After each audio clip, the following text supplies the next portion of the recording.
Hello everyone, here's an Act 3 build for Monoco in Clair Obscur Expedition 33. Now Monoco's an interesting character. He's kind of like a blue mage from Final Fantasy, learning spells as he defeats enemies by collecting their feet, but he does have a lot of usefulness in the party, and he's not to be overlooked because he's one of the only characters that can guarantee a break using one of his gradient attacks. So we'll be breaking down everything related to his build in this video.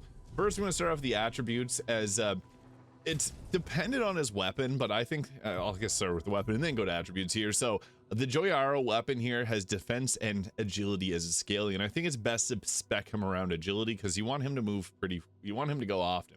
So this starts you off in the Almighty Mask, which has some of our most powerful skills. It gives you a 20% increase in damage for each consecutive turn without taking damage, which we can get up to 100%, so doubling our damage if we go 5 turns without getting hit. And break damage is doubled while in our Almighty Mask. That is really good. So for our attributes here, I would recommend, obviously, we're going to go with increasing the agility. I feel like that's the stat that we want to increase first. And then we're going to put the rest of those points into his defense as well. This will give you a bit more survivability as well, but it also puts up our critical hit rate. You can see there to 95%, which we're then going to boost up all the way. You want to get this to 100 because it's just solid to put 8 points there and get that 100% crit rate. This is using different Pictos, which I'll be getting to. And I don't think it's best to build around strength with his might skill. I think it's actually better to give him a bit more survivability. I mean, the health, you're likely going to get one shot by most enemies in the late game anyway, but in the off chance you don't, that's him surviving and not going down. So I think that this works best for his ability scores.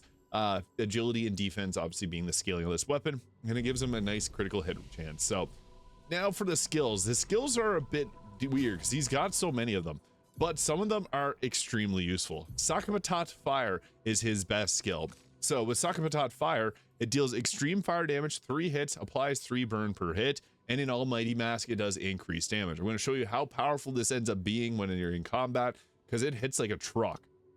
Now, there's some other ones. So the Avec Spear here deals single target earth damage and applies powerless for 3 turns, 1 hit. And if you're in the heavy mask, it gives you increased damage. Now, you want to have basically every mask because he's going to be cycling through them, and you want to have one attack that's going to be powered up.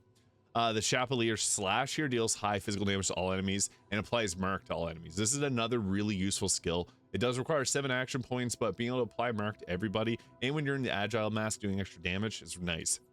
The Rush Air Hammering here deals single physical target damage, can break, and Heavy Mask will give you increased break. There's only 3 attacks, or there's only 3 action points, so this is really good.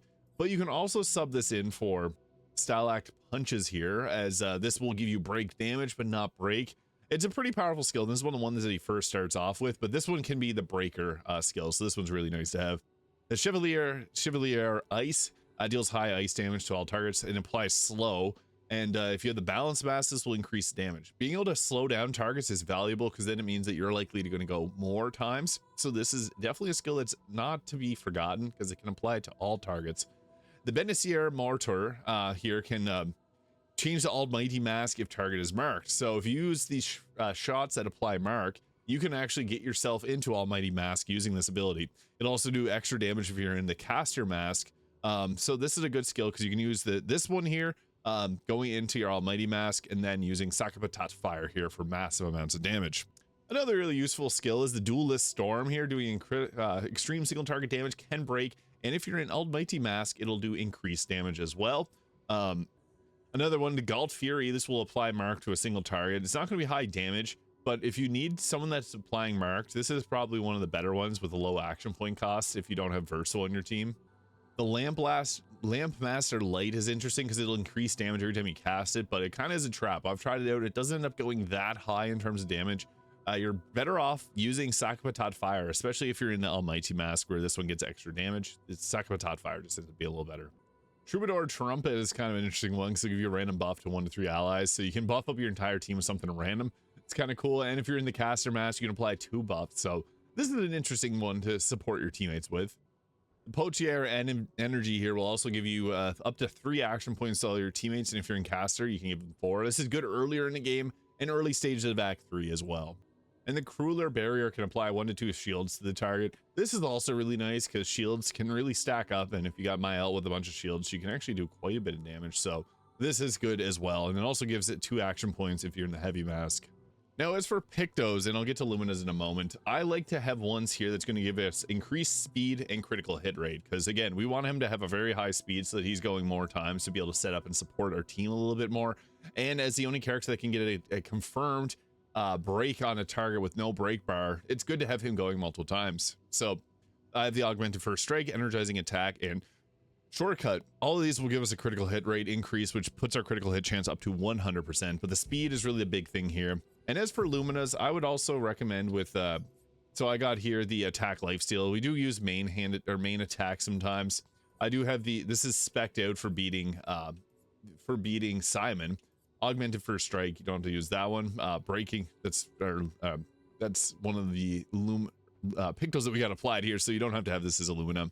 Breaking shot gives you increased break damage. Cheater allows you to go twice in a row. This is super useful on Monoco. Charging mark, if you hit a charged target or a marked target, you get a 20% gradient charge. We want to have everything related to boosting our gradient charge rate because his 3-stage gradient attack can break targets, and it's extremely useful. Burning shots will give us a burn on attack. Clay's life can be good with the cheater Picto because it'll always heal us to max. And a combo attack, again, since we're going to sometimes use our main attack, that works well. Dodger, and energizing shots, energizing attack. Double mark is nice, and the marking shots as well, really good to have because we can apply a double mark on the target, and he's more of a support class for Mael, so this can work well. Energy master too, it's obviously a later game one, you don't have to use that, but any of the action point on turn starts can be good, or at the start of combat, pretty useful. Apply mark on break, also quite useful, and the reason being is he breaks targets often, so anything that's going to apply on a break is also pretty good to take, so you can roll with those. Even go with the breaker Lumina here to increase your break damage can be nice because he does have the guaranteed one, but he can also apply break pretty well himself. And then breaking burn, also nice. Breaking bad, it gives you 25% increased break damage on burning targets, and you're always likely going to have targets burning. And then the charging attack is also useful if we use our main attacks. It gives us 50% of gradient charge on a base attack. So Monoco's first turn here, we got gradient attacks. This mighty strike is actually pretty good. If the target is stunned, it deals double damage. So what's cool about this is you can get gradient charges really easy later on in the game. So when you break a target, using mighty strike can actually be very effective because it deals damage and then puts you in your almighty mask, which when we're in our almighty mask, we get the extra damage from our Sakabatot fire. This does require 9 action points, so I made sure that it had enough Luminas equipped that we'd start with 9 and be in our almighty stance. So we can start off with the Sakabatot fire skill here, which is super effective. So boom, boom, boom. You can see it's literally melting the boss. This boss is weak to fire. It just switched to fire type, but you can see it was really effective. Now that it's fire type, we have 3 action points. If we had any type of ice attack, like the Chevalier ice there, we could have used that. But even so, we want to build up gradient charges, so sometimes it's just good to go with a normal shot. We applied mark, which is perfect, and then we can do a normal attack here, which will give us a boost to our gradient charges for hitting a marked target. So we have the boss ready to be broken already, so we can just do that with a normal attack via the breaking attacks. And this just gives us an extra turn, so that's good too. Then what's nice about this is Monoco can get that extra damage from the mighty strike there, because yeah, it's effective, but we can also save our gradient charges, and I just skip the turn to show off what we'll do. So the turn passed, Gargant's now out of his stun, but that doesn't mean that we can stop it, so we can use the break point here, and this is just super fun because boom, it breaks him again. It was enough damage to take him out, but it would have broken him. So yeah, Monoco is definitely underrated. You have to use him in the Simon boss fight, so you may as well have him have a decent build, but being able to break and then also having Verso with his ability to keep the target broke if they're already stunned, super useful. So you can check out my Verso build as well if you want to see that in Mael as well. I found that these 3 work very well together, so let me know your thoughts in the comments. Hit the subscribe button below if you haven't already, and I'll see you all in the next video.